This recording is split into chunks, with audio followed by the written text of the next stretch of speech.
Okay, if anyone's watching at the moment, we'll be going live in a few seconds. We're just basically making sure everything's working and we're streaming everywhere where we should be. So please give us a few seconds just before we actually start going into the topics.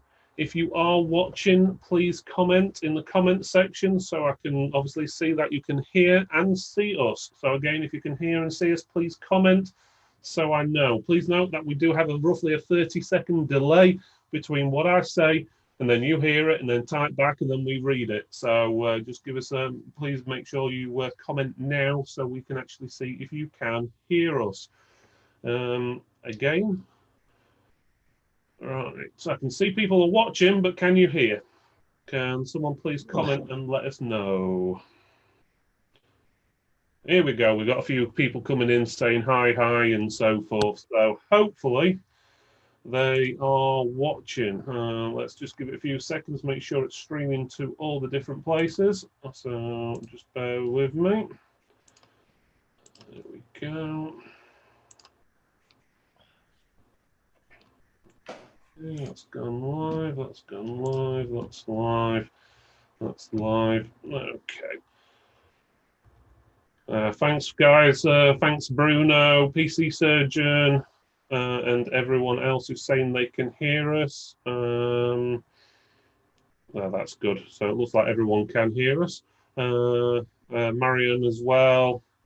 And it looks like we've got Siva in the group as well. Stephen can hear. That's good. Thank you very much.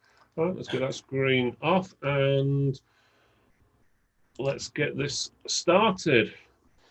Welcome to the Tech for Tech's Tech Talk, episode 7. This is Get Your Price Right. This is a live show. We are streaming live to the Tech for Tech Facebook group and page, YouTube and Twitch. You will now be able to listen to the show on Apple, Amazon, Google, TuneIn and Spotify podcasts. I'm your host, Phil Griffiths. Today I have 4 co-hosts. First of all, we have Jennifer Griffiths, who is the owner of Tech for Tech. How are you doing today, Jennifer?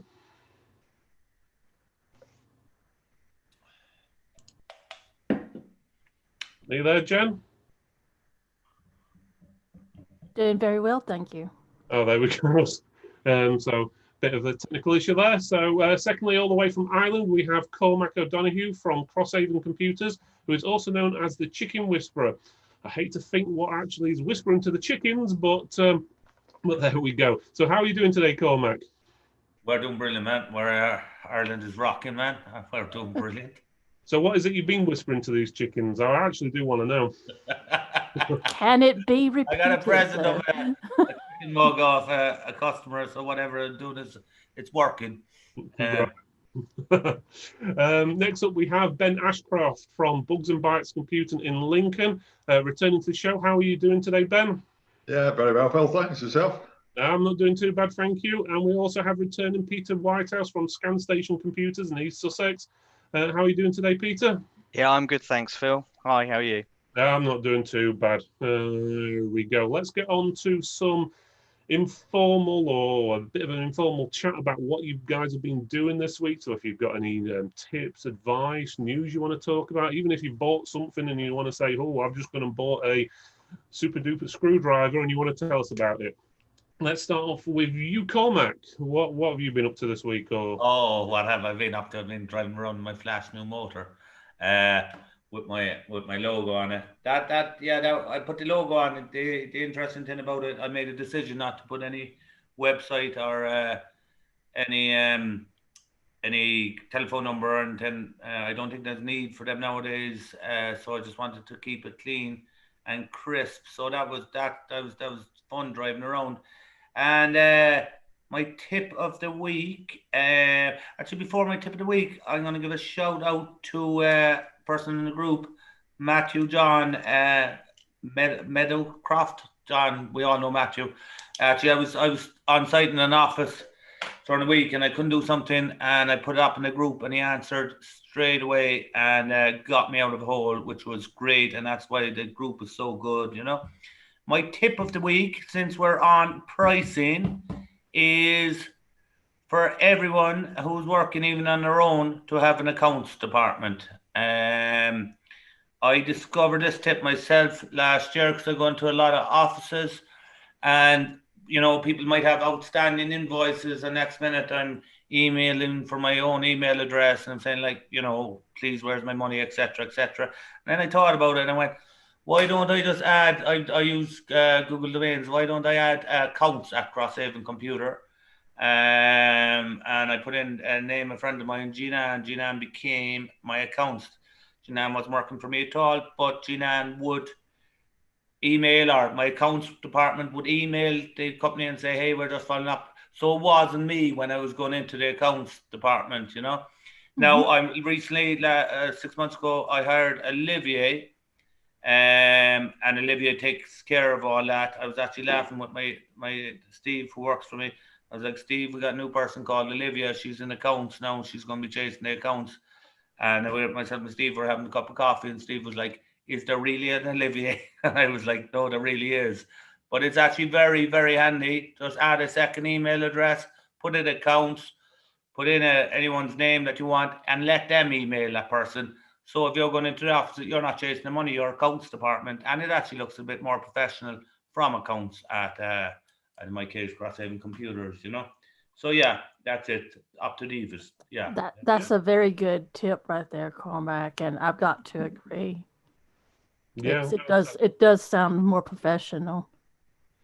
Yeah, it does. And also, if you're just getting someone in to do your accounts, depending on obviously how much you're doing, you may only need someone to pop in once a month or whatever.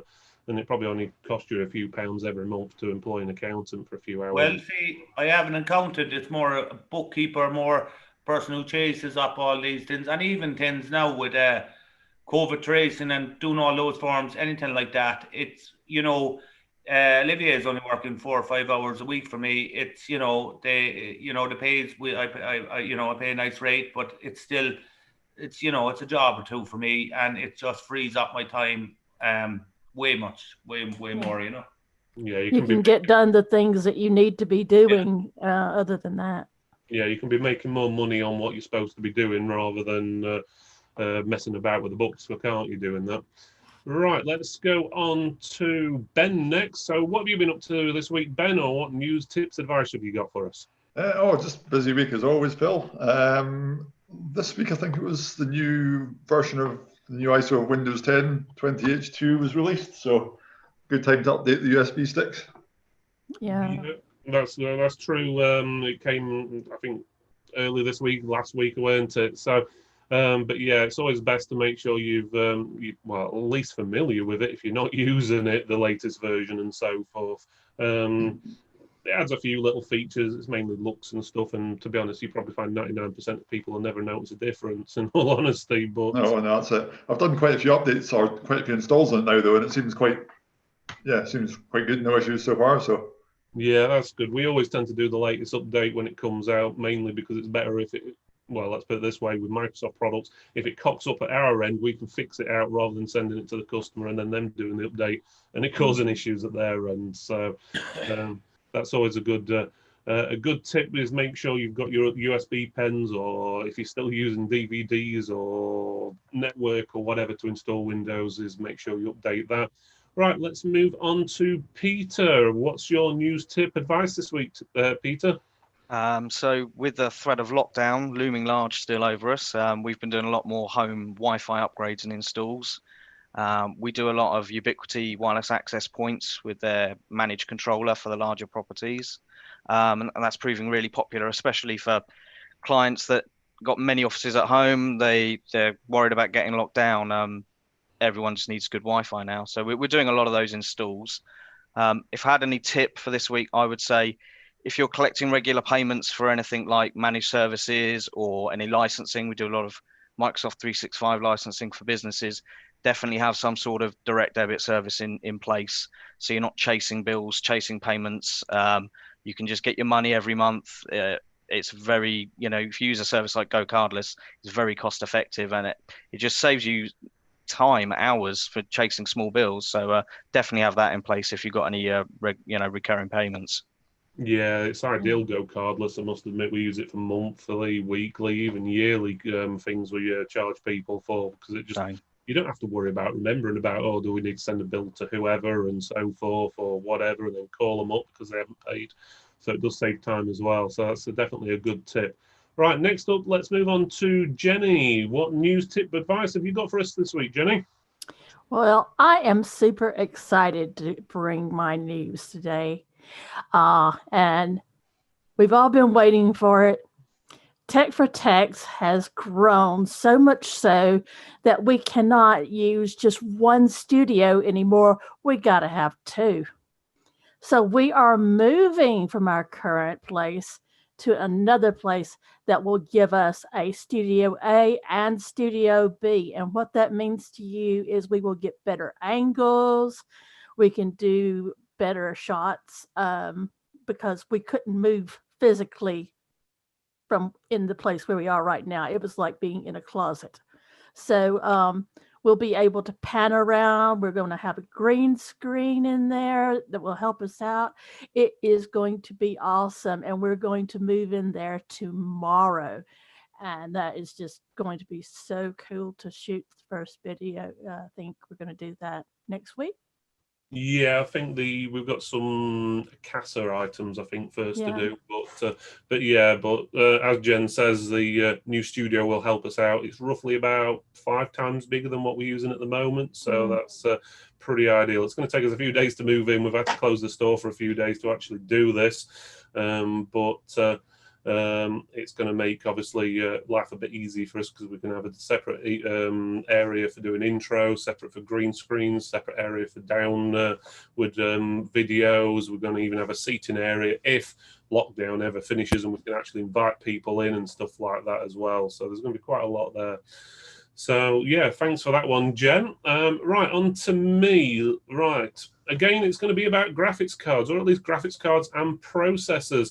News about the new AMD 6000 series graphics cards. Obviously, there's nothing, well, let's put it this way. It's official from AMD, but there's been no independent testing. But it looks like AMD has actually caught up, if not slightly overtaken NVIDIA with the graphics cards range. And even saying that, the processor range a few weeks ago seems to be outperforming, at least gaming-wise, the Intel processors as well. Again, we've got to see a lot of independent testing of these things. But it should be quite interesting because the AMD graphics cards are cheaper, they're better performing, and they use less power. And if you team up the new 6000 AMD graphics cards with an AMD 5000 CPU, you can also get a bonus performance on there as well. For example, instead of using, for example, an AMD graphics card with an Intel processor, but if you've got both AMD, then you've got potentially a bonus performance there. They've been saying anywhere between 2% up to about 13% bonus, which is pretty good. Does mean though you've got to buy a new graphics card processor, which they're not going to be cheap. So some of them are going for like I think the most expensive ones around about £1,000. But give them a few months, they'll bring out lower end models, which are probably going to be a couple £100 and upwards. Thinking, but who knows. But let's hope they don't have stock issues like NVIDIA. NVIDIA are still having stock issues. They still haven't cleared all the pre-orders in the UK for the 3000 series graphics cards. I know a few places I've been keeping an eye on, for example, Scan, their 3080 and 3090 graphics cards they're shipping out after what? It's been about 6 weeks, I think, since it launched. By the looks of it, they've still got 70-80% what still needs shipping out. So they've really got a bad backlog there. So let's hope the AMD stuff won't be as bad. And I'm doing quotes daily, and I need a graphics cards, and there's a shortage of them because everybody, is waiting on NVIDIA to bring their new card out, and the old ones are not being made anymore. So it's really hard to source a graphics card. Yeah, that's it's getting quite difficult at times. Just a quick hi to Ben. He says all the way from Scotland, as well as Jeffrey as well. It's just popped up that you've said hi. We will have a few questions at the end if you want. If you've got any comments about pricing after we've had the main topic, feel free to butt in or say in the comment section, and I'll read out your question and we'll answer it the best we can. Right, so first of all, let's go on to pricing. So this is basically about what prices do you charge in your retail store or your call out MSP, whatever it is in the tech industry you're doing, is how do you determine how much do you charge? How do you know if you're charging too little or too much? What do you do? Obviously, other than putting the prices up or down. But are you offering value for the service or products you're selling? So let's start off with you guys. Do you have any advice or tips regarding pricing? I'll go to Cormac first because he's jumping around a little bit. I'm always jumping around, man. No, yeah, I do have tips on pricing. And actually, Phil, you and me, I think we communicated last Christmas there telepathically on Facebook or something.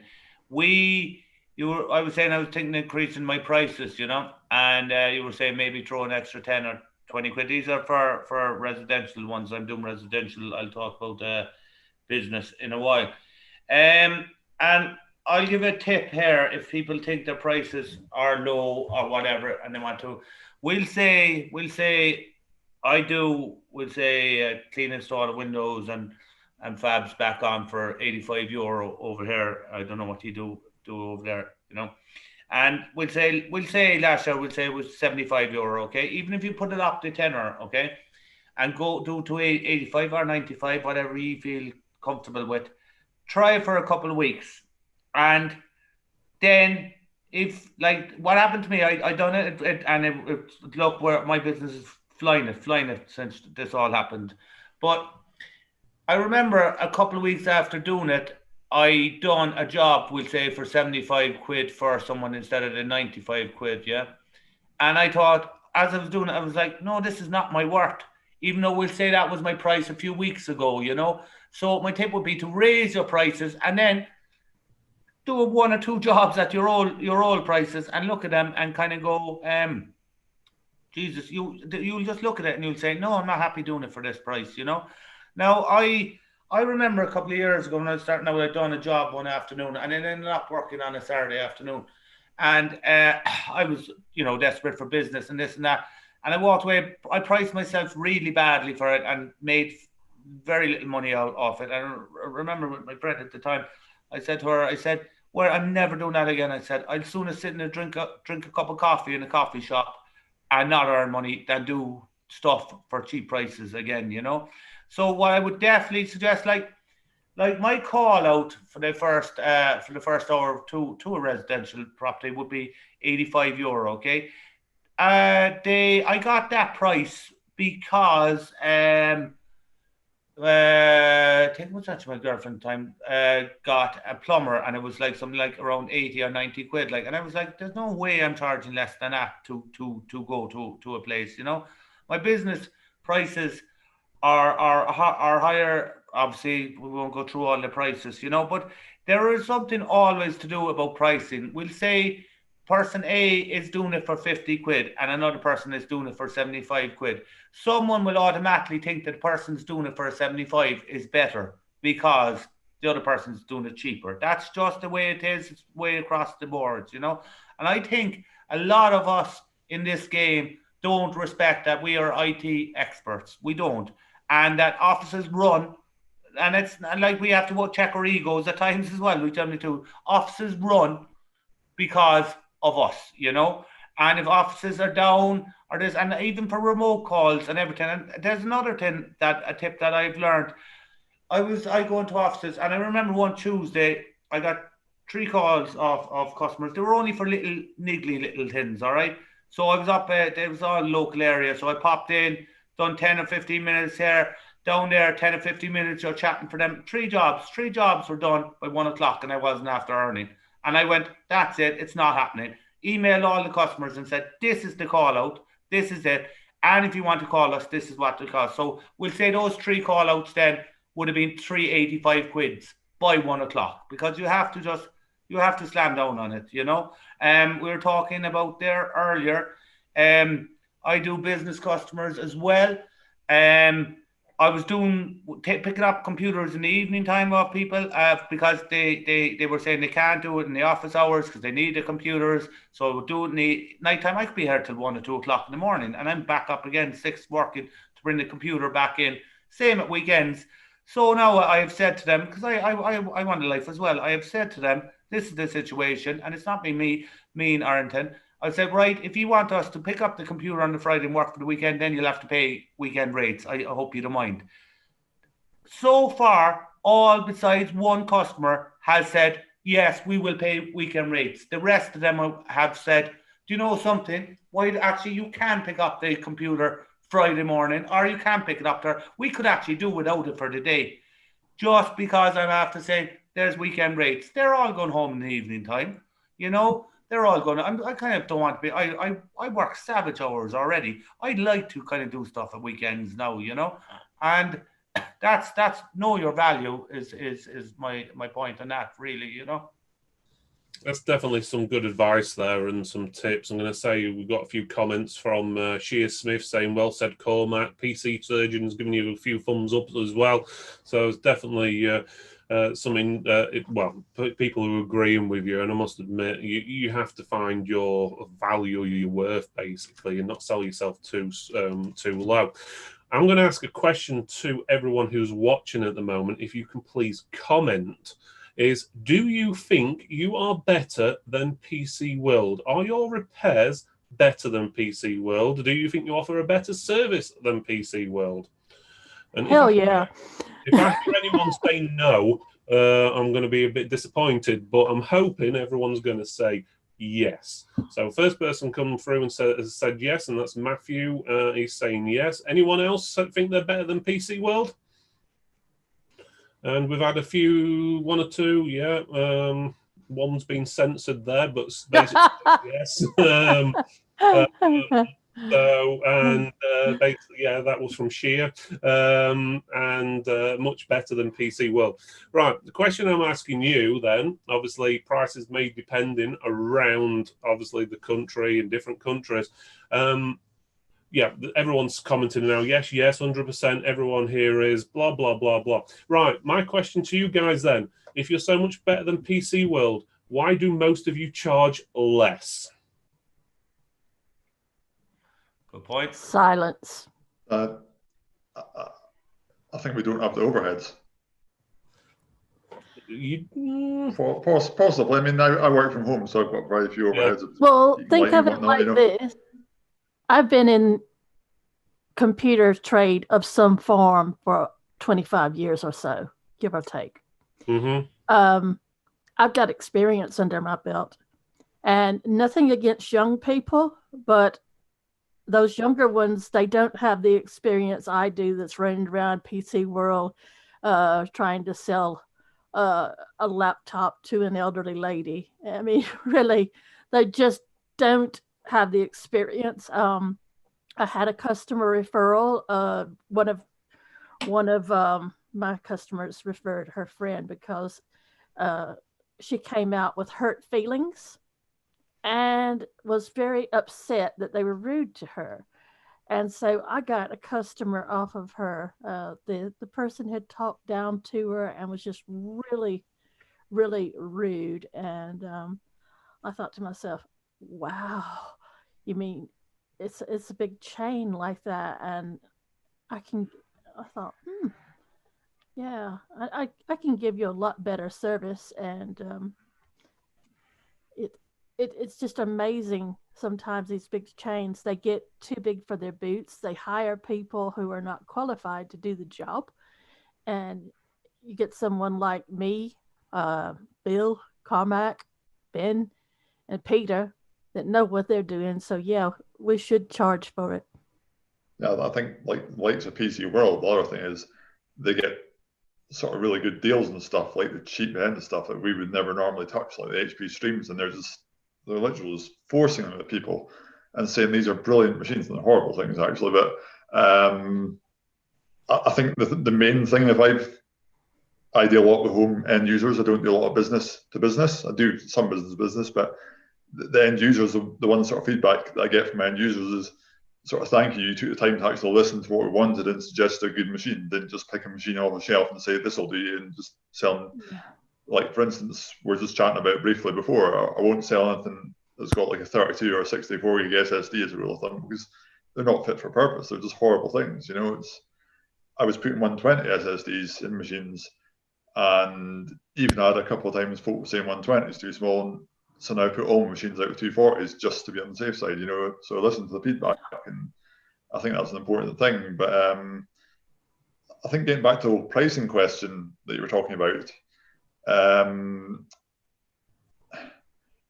it's important not to price yourself too cheap. Yes, you can probably go a bit too high, but if you price yourself too cheap, you're really just asking for trouble. You're going to get the ones that want something for nothing. And you price yourself a bit higher, yeah, you'll get fewer sales from the folk that don't want to pay the price or the something for nothings, but you'll do less work and earn more money.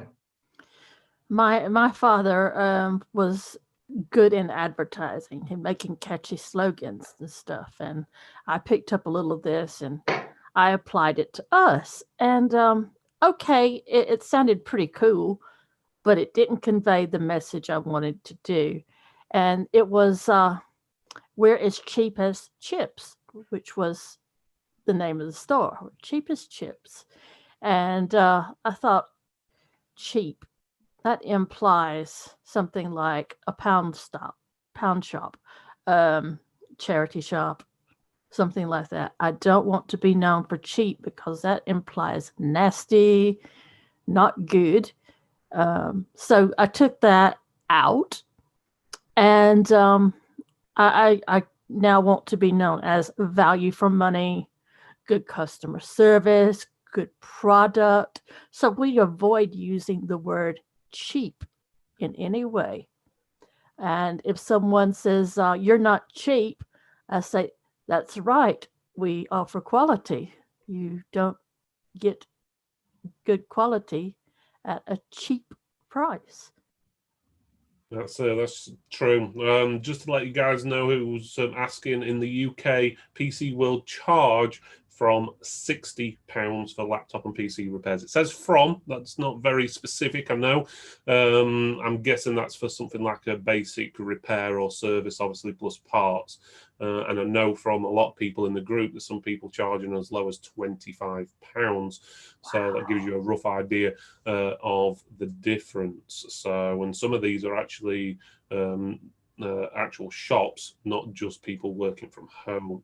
So, Peter, do you have any views on this?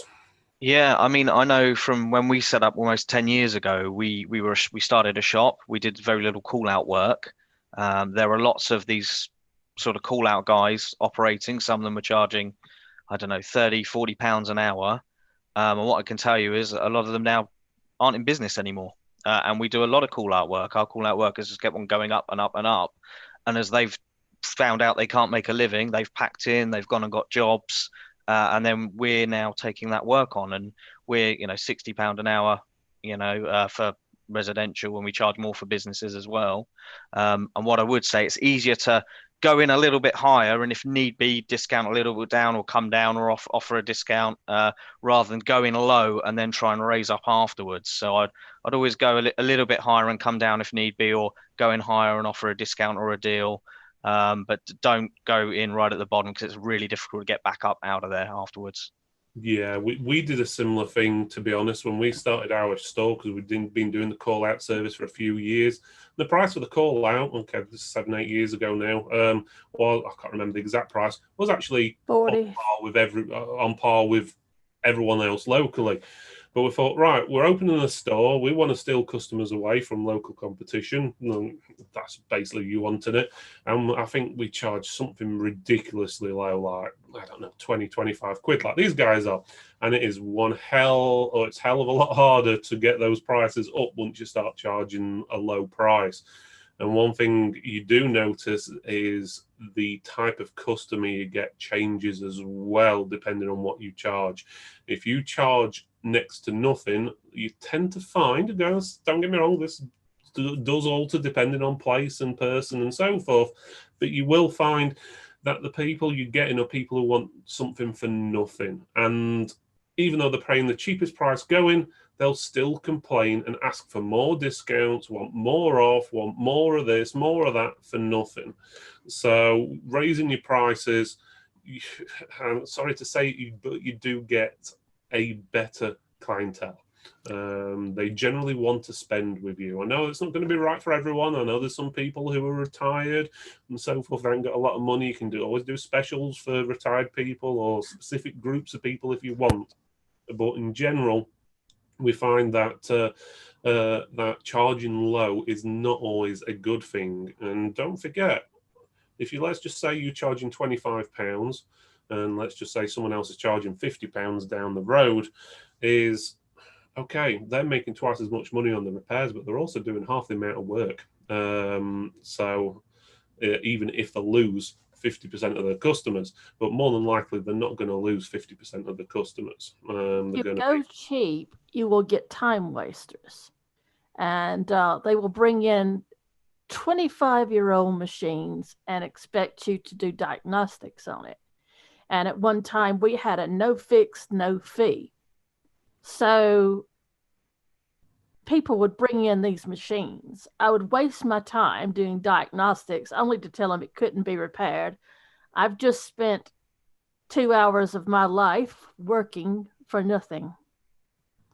We do not do no fix, no fee anymore because 9 times out of 10, there's always a fix. It's just that you don't want to pay it. It's not equitable for what you're going to fix. You know, you could probably source out a motherboard or something like that for a computer, even if you had to go to some auction site.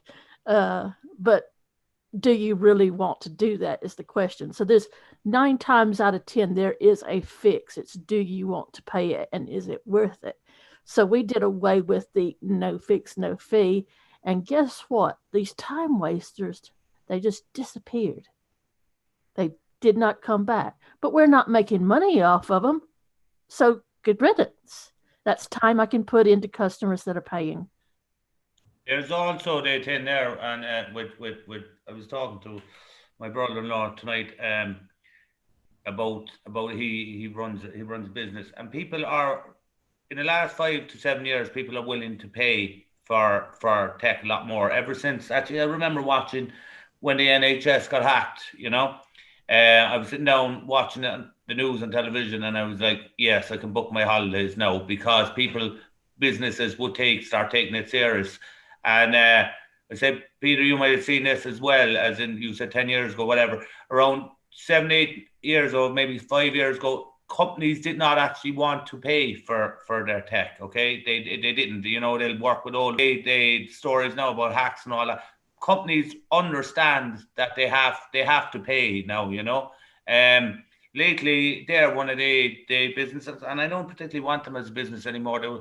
They were questioning a 570 quid bill that I was giving them, which was well within the rights, but they were saying that they mightn't pay it, you know. But I handled it grand, whatever way, but I was not dropping my price, not a hope in hell. I knew that I explained the length of time it was on. Explained the length of time that it took us. I explained this and that, and I told them it was misunderstanding. I gave them 2 weeks. They didn't pay. I rang them up and I said, instead of accounts ring you, I said, you've been a long customer and accounts wanted to send out an invoice to you to remind you. I said, I just want to know what you want to do about that. And she was saying she hadn't discussed it with her husband. I said, that's no problem. Once you do, come Monday, I got a phone call, they have a problem. Could I remote in? I said, no, not a problem. Still the bill was outstanding. I said, I'll remote in. Again, it was because I said, right, keep these people on side while remote in fixed. And she said, oh yeah, we'll be paying your bill. But my point there, I was not dropping that bill. I know my bills are fair. I treat everyone fair. I do not price pad anything on it. But as soon as you say, if they like, you don't haggle with your dentist, you know, you don't haggle with your doctor, you don't haggle with your IT person if you know yourself that your bill is fair. If you know you're not after acting the whatever, and you know your bill is fair, they're not haggling with me over my price. That's my price, you know. And again, I'll go back to that. Then I'd rather sit down in a coffee shop and have a cup of coffee than not sell myself for what I'm worth myself. You know, that's it. That's the way I feel about it. Strongly. You will have people come in, and I had a really funny guy come in one day. He says, do you give OAP discounts? And I said, no. I said, we treat everyone equally here. And he says, do you give NHS discounts? And I said, no, we treat everyone equally here. He says, do you do Army? I'm like, no, there are no discounts here. There's no discounts. Everyone pays the same price.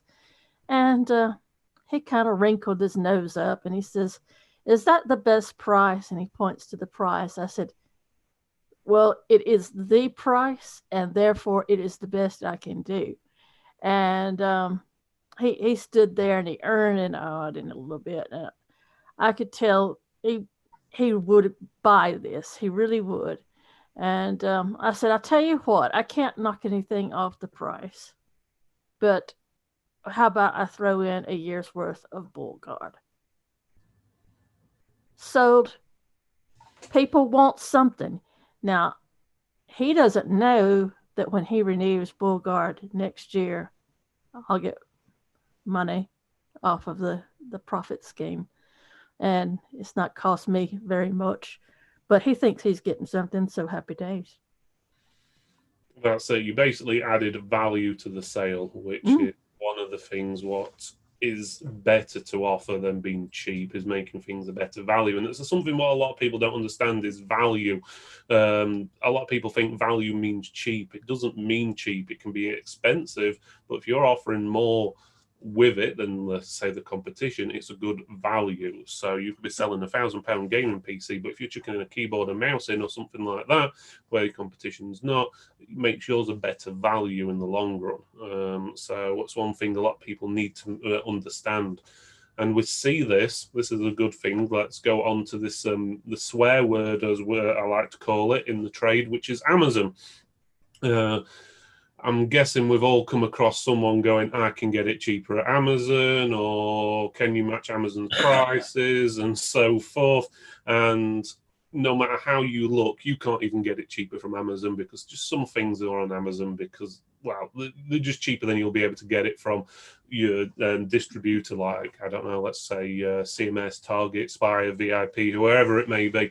And you just can't get that item cheaper. There's a lot of things you can, and sometimes there's only £1 in it. And by the time you get it shipped, it's costing you more than it is at Amazon or whatever. So that's one thing a lot of people always complain about is Amazon. But what you have to think is Amazon is just shifting a box. You're offering a service and you need to charge for the service as well. So if someone comes in and wants security or whatever, you could offer to install that security for free for them, rather than them getting them online. Just say you'll just install it for free or for a lower price or whatever than you would do normally, so you're offering a value to the sale. It's very rare anyone comes in our store, and Jen will say this as well, where we just sell them a product. We generally sell them a service. So if someone comes in for a new computer, we include free of charge or whatever, something like a home setup or chucking the security or whatever it may be, depending obviously on the price. Obviously, if someone's buying a budget second-hand PC for £100, obviously we're not going to give them £200 worth of stuff with it. But you have to sell everything as a service rather than a product. So think of everything you've got in the store. A lot of people are elderly who are coming into stores these days. They're wanting webcams so they can interact with the family and friends. Offer a home setup service for them, or tell them to bring the laptop in. Well, laptops usually got webcams, but if it's a home PC, you could offer a service to go out and fit it for them and set up Zoom, and then you can check it with your phone and make sure Zoom's working so they don't have any complications next time they're talking to, I don't know, their long lost I don't know, nephew who's living in Australia or whoever it may be. So make sure you sell it as a service rather than just the product itself. Has anyone got any comments on that? Yeah, so what I would say is there's no way any store should be trying to compete with Amazon on price. If you're doing that, you're on a hiding to nothing straight away. A product is more expensive in a store, especially a specialist computer store, for example. They're paying for your knowledge as well. Part of that increased price, the customer can come in and they're going to ask you questions. I need a Wi-Fi adapter. I don't know which one I need, and they're paying for your experience, your advice, to advise them on the correct product. And that's value at the end of the day. That's what they're getting. That's something they'll never be able to get from Amazon. Yeah, that's true, because obviously it's your time they're taking up when they're asking you these questions, and you're basically included in that in the actual price of the item you're selling and so forth. I've had a lovely lady in the past week or so. She came in and she wanted to buy a laptop and a webcam and a mouse. Now, a lot of times I do see a laptop and a mouse together, so that didn't throw me a bit.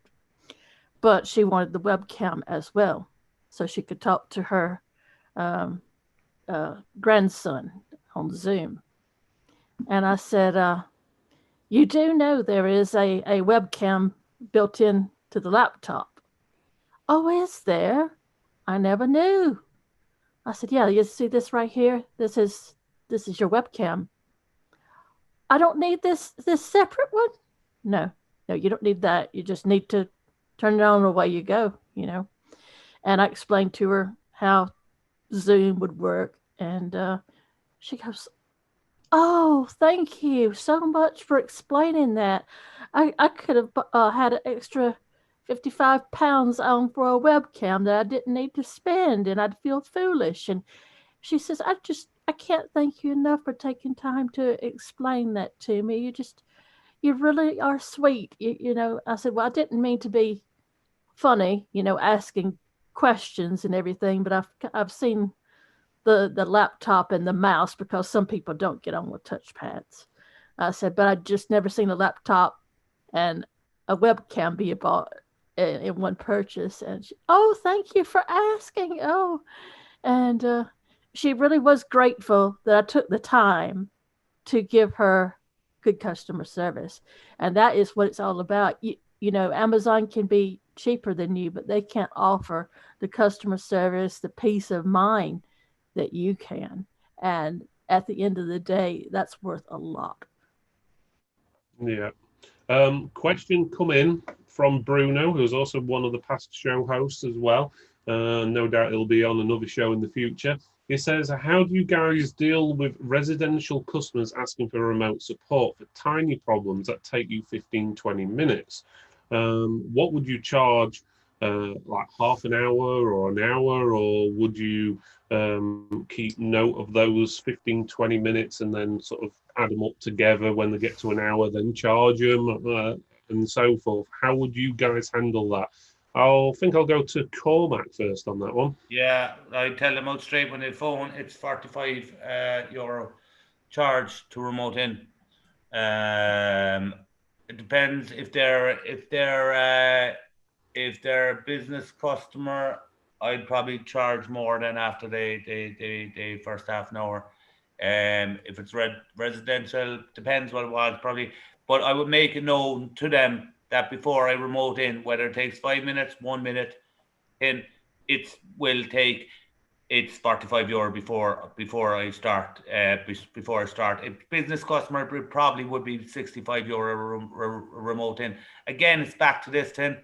Just because it takes us 1 minute doesn't mean it didn't take us 10 years to learn how to do it in 1 minute.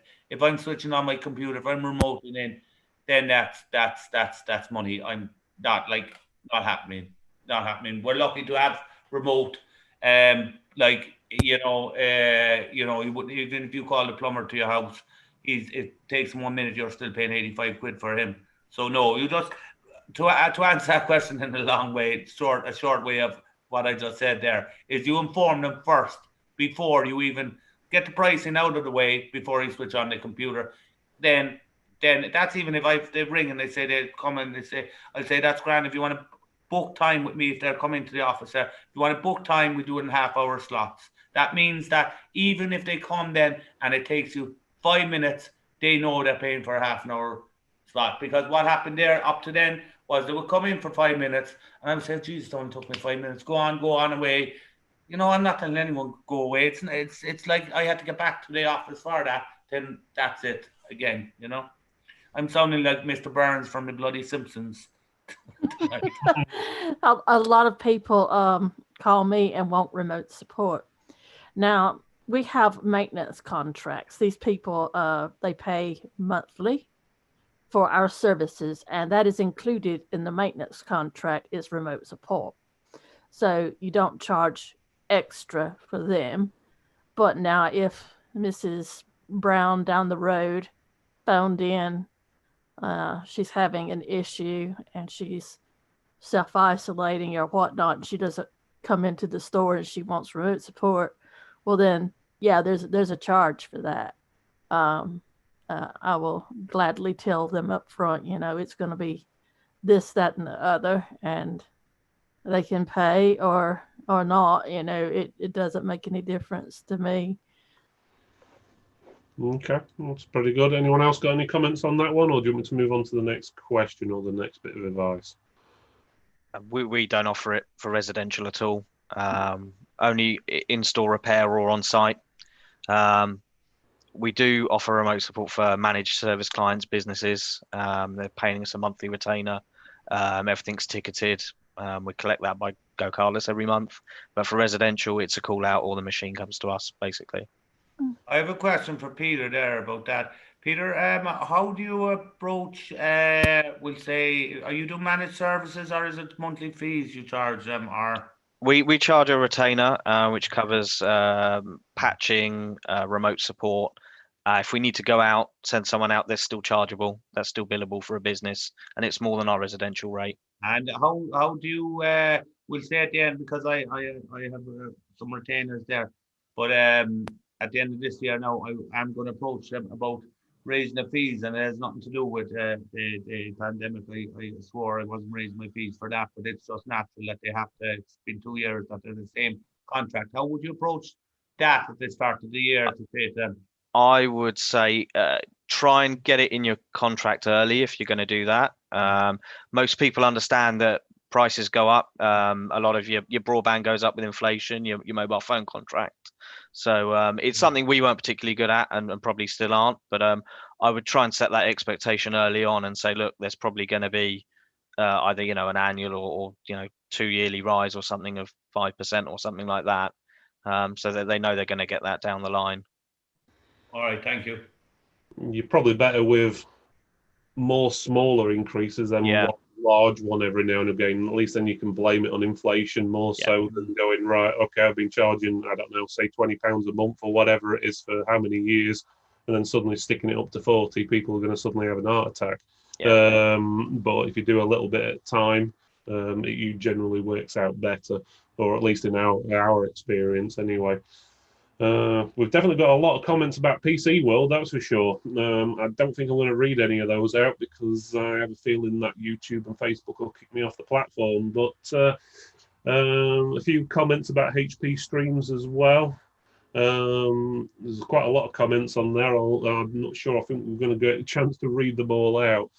But that's another thing coming to is managed services. A lot of people who don't do managed services, and it's another way of making a lot of money from managed services is by billing people every month for a service.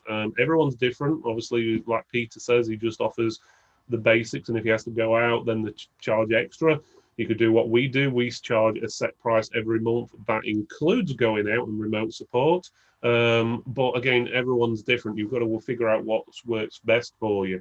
If you don't do any managed service, I suggest you look into it because it is a monthly income. So even if you get no customers call you all month, you've still got the money coming in, worst case scenario. So you don't have to worry about it. Our maintenance contract basically pay all our rent and building stuff and all our bills basically for the property and so forth. So any extra work is a bonus. So we could basically go, well, as long as not everyone cancels the maintenance contracts, we could go basically on for a year with no work coming in potentially, and we'd still be trading sort of things. So I would suggest you definitely look into maintenance contracts. Is that something you're into, Ben, or? No, I don't do any managed services, maintenance contracts, nothing, no contracts at all. No contracts. I just work how I work. I get very steady flow of work coming in. I've got ways and means to sort of bring money in if I'm having a quiet week and not so much in the way of repairs or sales. It did help us during lockdown to have that coming in. It was that extra bit of padding during lockdown when usually I would be running the shop and bringing in money there, and Phil would be doing call outs. We did pretty good during lockdown. We did the phone in and collect, where we would, meet you at the door kind of thing and take it away and repair it. But still, there was money that I wasn't able to make it in sales in the shop, but it was cushioned for with the maintenance contract money, and that helped out a lot.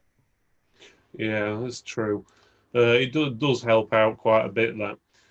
Something for you guys to think about. Let's say you already charge what everyone else does in your local vicinity. So let's just say everyone charges £50 for a service. Let's just say that service is virus removal or malware removal or scam removal, whatever you want to call it. But you think you want to be charging more, but you don't want to put the price up because you think you'll lose customers and you'll probably be more expensive and so forth. But let's say you did actually put your prices up from your £50 up to £60 or just £10, where, okay, it sounds like a big increase. And it is, it's a 20% increase. But let's say you do 5 virus removals a week at that price. Just for that one service, you'll be making another £2,600 more per year. Okay, so just for putting £10 on one service, you're making enough money to have a really, really nice holiday for the whole family, possibly, or even a cheap van or something along that lines. Do you really think you're going to lose many customers by putting your price up by that amount? That is the question. And believe it or not, you would have to lose 18% of your customers before you would lose out. So again, that's nearly 20% of the customers you could afford to lose if you did put your price up. You will get one or two which don't like it. They'll go to someone who's cheaper. But in reality, if these are people who you've been seeing year in, year out, they'll be pretty much fine with it. I can't really say we've ever had much of a problem when we put prices up. You'll always get the one person saying, oh, is it that much? And then they generally call you back later and then book you in anyway. Yeah, you may lose one or two, but in reality, as I said, 18%, you can basically keep those customers. So adding £10 on is going to earn you nearly over £2.5 grand. So it's pretty good value. But let's have a look. My notes are all screwed up. Just remember, if you charge more than you need to show, start that again. If you charge more than your competition or the people around you, let's just say they're charging £50 more and you're charging 60, you need to show why you're actually charging more. As in, you need to be better value. You need to offer something they don't. For example, if you're servicing a machine, you need to clean it or do something along that lines. Give more value, make your business look more professional, make it look like you're giving a better service. Obviously, if your shop is going to smell, let's say, like kebabs or pizza and stuff like that, when people come in, it's going to put people off straight away. And it's dirty and so forth, you're not really going to be, well, looking that professional. So you're going to be scaring people away. And also, it also shows that if you're going to be living in that sort of conditions or working in that sort of conditions, you're not going to be worth the price you're charging. So basically make sure the place you're working in, or at least the parts what the customer can see, look nice. Otherwise, they're not going to pay the price. Has anyone got any comments or anything else they would like to add? No? Everyone looking quiet. Right, let's have a go through some of the comments. Right, Matthew says he moved the microwave out back to make it look a little bit better. Prices in London are more expensive, and that's from the PC surgeon, which, yeah, they are. Always make sure you check your local competitors' prices, though, because you'd be surprised some of your competitors will not always charge the price you think, and a lot of them are a lot more expensive.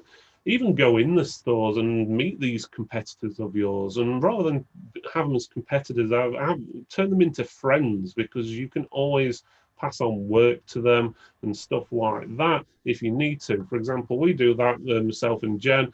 We only repair laptops and PCs. So if someone comes in for an iPad repair or a phone repair or anything like that, we pass them on to another local store just down the road, probably about 2 miles down the road, and they do all the work regarding that. But if they have anyone who needs a customer what needs a call out, then they'll pass them on to us. So you basically got best of both worlds, and you never know, something may happen to you, especially with all this COVID stuff going on, especially if you work on your own. You may need someone to cover your work for a little while, especially if you've got contract business customers and stuff like that. So it's always best to have a friend locally who's in the trade, obviously, who can help out. Then those guys are absolutely fabulous working with us. You couldn't ask for better. I don't consider them competition. I consider them colleagues. And that's what I refer to them as when someone comes in and wants a PlayStation repaired. I say, I don't do that, but I know someone who will. One of my colleagues down the road, just tell them Mrs. Chips sent you. They'll treat you like a queen. And they're like, oh, really? Thank you for that. Everybody thanks me for referring them to them. And that's the way you do it. You work together. That's true. Question from Maxine. Sole traders, do you charge for work by the hour or fixed prices for certain services? Is one style better or another? There's also a third type of service, what we've tried in the past, didn't work for us, but I know some places do it, and it's a tiered based service. So you get like a bronze, silver, gold. So so it's sort of fixed price, but let's say the silver service you charge £50. It can take you 7 to 8 days to do a repair. The other one can be, let's say, a gold service. It might take you 3 or 4 days to do the repair. You basically charge extra for doing the stuff quicker, or you may even add in a few extra services in there, like you'll clean it afterwards, you'll do an internal repaste or whatever, the CPU cooler and different things.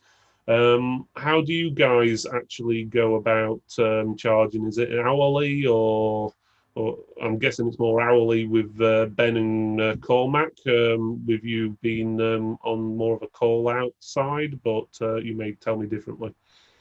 It depends if it's in reference to stuff that's being brought in for repair. If it's coming in for a standard thing like a thermal repaste and clean, I'll just charge the standard. At the moment it's £40, but I'm due to increase that slightly. For instance, Windows installs, I just put my price up this week, but it was I was set at 50. I've just increased it to 60, and strangely enough, no one's complained yet about the increase in price. So sort of mirrors what you're saying about putting the price up a little bit at a time. But if I go in a call out, and I might be a bit lower than some of my competitors will call out, I'll charge £30 for the call out and £20 per half hour after that. And the call includes the first half hour's charge, the first half hour's time, and then £20 per half hour after that. But with the whole call out thing, actually, I'm cheaper on the call out charge than some of the competitors. I don't necessarily like or want doing call outs, but the call outs can also be a gold mine in their own right. I've had really simple issues, like someone will say, can you come and help me? The audio stopped working on the computer. I went to this customer, I fixed the audio in 5 minutes, realized he's got a really old computer still running Windows 7, ended up selling a whole brand new computer system for it. I didn't knock the original call out charge off, but I knocked the sort of extra time I would have spent fixing the other issues whilst I was there off, because he was buying the whole computer system. I think he spent about sort of £500-600 in the end. Mm-hmm. I have a question for our panel. Do you charge if you have to go on site to quote for a new machine? I've never been asked to go on site to quote. I've just always had people phone me and tell me what they want, or I find out what they want. I don't think if someone asked me to go on site and quote for a machine, I'm not sure I would do it, because you'll know yourself. Sometimes folk ask for quotes and it doesn't lead anywhere, and I'm not sure I would want to go out and spend half an hour of my time quoting a machine. I just make the call and just sort of say, look.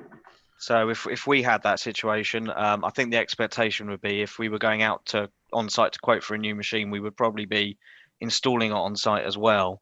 So the time we spent going out and quoting that job would be part of the installation. Very rarely will we be in that situation and then not get the work. So if we have had go out on site and look at it first, that time will go on the bill at the end when we go and install that PC for sure. I suppose this is more. Were you asking from a business to business perspective, Jenny, or were you asking more business to home user? Because I think the thing with the home users is they're more likely to turn and say, no, I want to think about where's business. If they're looking for a machine, they're looking for a machine generally. And so you have a few home users that want you to come out and quote them on site because they don't know the specs of their machine, and they are used to call outs and things like that, and they expect you to come out and quote them for them. And I have a problem. I want to know how you guys did it. It's an interesting question. I'm not sure how we'd approach that because just purely I've never been asked on it. Yeah, I think I like Peter's way of doing things, which is sort of integrate it into the whole cost of the machine. We don't get often asked to do it, but if we do it, they get billed for it one way or another. Let's put it that way.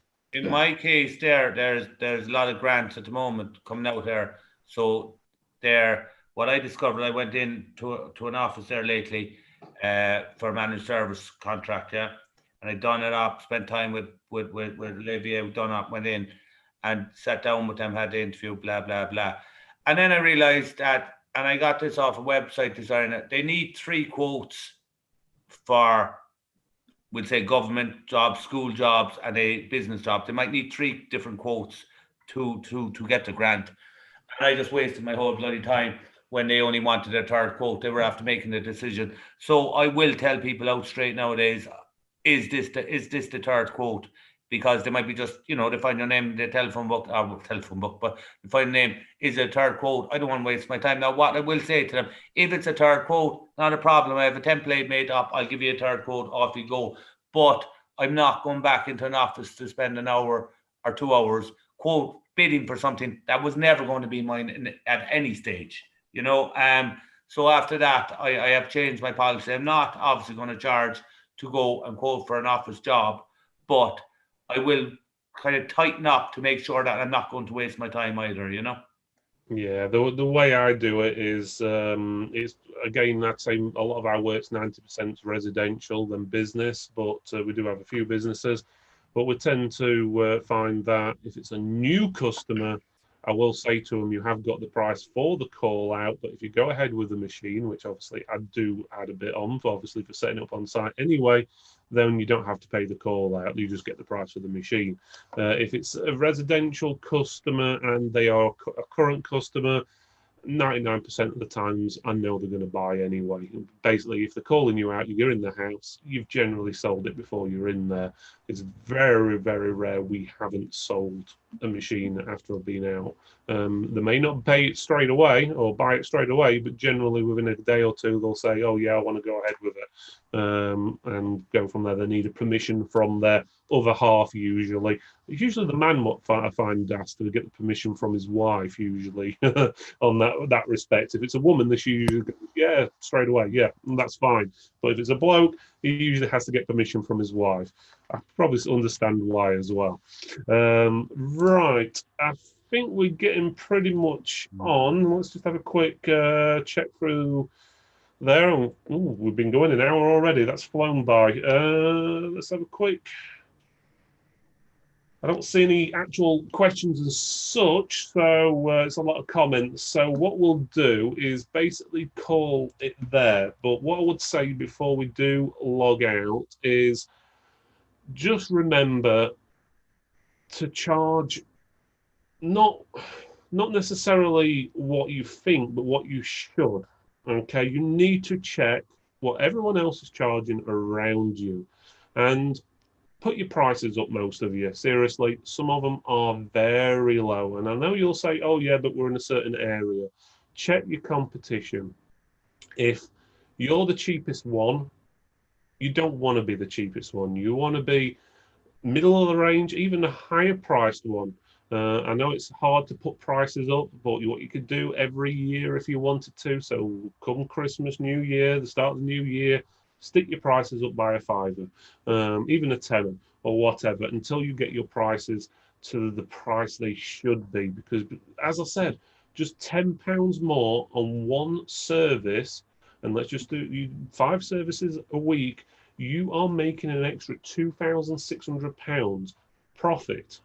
Okay, obviously you've got taxes and stuff, but you're looking at £2,600. That's just for one service. Obviously, if you're offering 20 different things and you're doing 100 repairs a week or whatever, it soon adds up. You're suddenly talking 4 or even 5 digits basically profit there extra you're making a year without any extra work. And in reality, you're not going to lose the customers. Obviously, the rules and everything differs per person, but I would suggest you check around. UK is notorious for cheap prices on PC repairs. You go to the States and you're looking $150, $200 to do a basic call out. And most people over here, what I'm seeing, are charging anywhere between 30, 40, 50, 60 pounds. There are a few people charging a bit more and a few charging a little bit less, but I would recommend you check your prices.